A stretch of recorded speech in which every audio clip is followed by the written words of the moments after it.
Welcome to plantation info. Bordeaux ದ್ರಾವಣವನ್ನು ಬಳಸಿದರೆ ಉತ್ತಮ ರಿಸಲ್ಟ್ ಬರುತ್ತದೆ.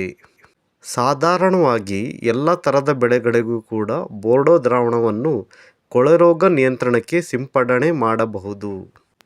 ಕಾಪರ್ ಸಲ್ಫೇಟ್ ಮತ್ತು ಸುಣ್ಣದ ಮಿಶ್ರಣದಿಂದ ಬೋರ್ಡೋ ದ್ರಾವಣವನ್ನು ತಯಾರು ಮಾಡಲಾಗುತ್ತದೆ. ಕಾಪರ್ ಸಲ್ಫೇಟ್ನ ಆಮ್ಲೀಯತೆ ಕಡಿಮೆ ಮಾಡಲು ಸುಣ್ಣವನ್ನು ಮಿಶ್ರಣ ಮಾಡಲಾಗುತ್ತದೆ. ಮೊದಲಿಗೆ ಸುಣ್ಣದ ದ್ರಾವಣವನ್ನು ಮತ್ತು ಕಾಪರ್ ದ್ರಾವಣವನ್ನು ಸಪರೇಟಾಗಿ ತಯಾರು ಮಾಡಿ, ಅನಂತರ ಸುಣ್ಣದ ದ್ರಾವಣಕ್ಕೆ ಕಾಪರ್ ದ್ರಾವಣವನ್ನು ನಿಧಾನಕ್ಕೆ ಮಿಶ್ರಣ ಮಾಡಿಕೊಳ್ಳಬೇಕು. ಈ ರೀತಿಯ ಮಿಶ್ರಣವನ್ನು ಬೋರ್ಡೋ ದ್ರಾವಣವೆಂದು ಕರೆಯುತ್ತೇವೆ. ಇದರಿಂದ ಕೊಳೆ ರೋಗವನ್ನು ಪರಿಣಾಮಕಾರಿಯಾಗಿ ನಿಯಂತ್ರಣದಲ್ಲಿ ಇಡಬಹುದು.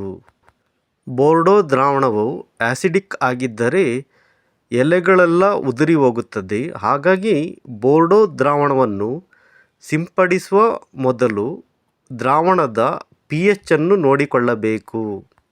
ಇದನ್ನು ಪರಿಶೀಲಿಸಲು ನಿಮಗೆ pH ಪೇಪರ್ ದೊರೆಯುತ್ತದೆ. ಇದರ ಮೂಲಕ ನೀವು ದ್ರಾವಣದ pH ಅನ್ನು ಪರೀಕ್ಷಿಸಬಹುದು. ಬೋರ್ಡೋ ದ್ರಾವಣ ತಯಾರಿಸಿದ ನಂತರ pH ಪೇಪರನ್ನು ಬಳಸಿ ನೀವು ದ್ರಾವಣದ pH ಅನ್ನು ಪರಿಶೀಲಿಸಬಹುದು. pH ಲೆವೆಲ್ 7 ಬಂದರೆ ನ್ಯೂಟ್ರಲ್ ಆಗಿರುತ್ತದೆ. 7ಕ್ಕಿಂತ ಕಡಿಮೆ ಬಂದರೆ ಆಸಿಡಿಕ್ ಆಗಿರುತ್ತದೆ. 7ಕ್ಕಿಂತ ಕಡಿಮೆ ಇದ್ದರೆ ನೀವು ಪುನಃ ಸುಣ್ಣವನ್ನು ಸೇರಿಸಿ ನ್ಯೂಟ್ರಲ್ ಮಾಡಬೇಕು. ಬೋರ್ಡೋ ದ್ರಾವಣದಲ್ಲಿ ಸುಣ್ಣದ ಅಂಶ ಕಡಿಮೆ ಆದರೆ ಮಾತ್ರ ದ್ರಾವಣ ಆಸಿಡಿಕ್ ಆಗುತ್ತದೆ. ಆಗ ನೀವು ಸುಣ್ಣವನ್ನು ಸೇರಿಸಿ ನ್ಯೂಟ್ರಲ್ ಮಾಡಬಹುದು.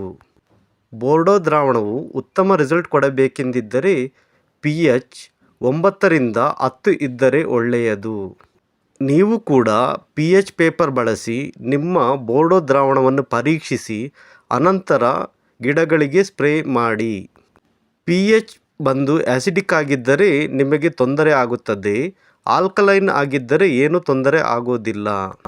ಅಂದರೆ 7ಕ್ಕಿಂತ ಮೇಲೆ ಜಾಸ್ತಿ ಇದ್ದರೆ ಏನೂ ತೊಂದರೆ ಆಗೋದಿಲ್ಲ. 10, 11, 12 ಈ ರೀತಿ ಇದ್ದರೂ ನಿಮಗೆ ಏನೂ ತೊಂದರೆ ಆಗೋದಿಲ್ಲ.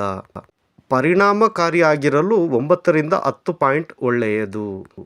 ಈ ವಿಡಿಯೋ ನಿಮಗೆ ಇಷ್ಟ ಆದರೆ ಪ್ಲೀಸ್ ಲೈಕ್ ಮಾಡಿ. ಹಾಗೆ ನಮ್ಮ ಚಾನಲ್ ಸಬ್ಸ್ಕ್ರೈಬ್ ಮಾಡಿ. ಹಾಗೆ ನಮಗೆ ಸಪೋರ್ಟ್ ಮಾಡೋದಕ್ಕೆ ಜಾಯಿನ್ ಕೂಡ ಆಗಬಹುದು. Thank you.